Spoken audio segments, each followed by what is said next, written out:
Hi everyone.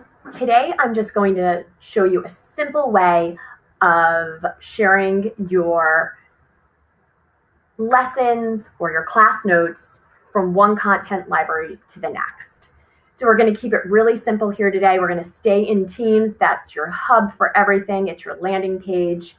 And what we're going to do is we're going to just make sure we're in Class Notebook, which is just an add-on to OneNote. It operates just like OneNote.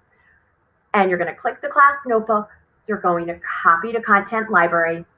And you're going to simply choose which section you want moved to another class. So you can click on Testing, Next, and you can move it to any one of these that you wish. So I'm going to click on my test notebook. I'm going to copy.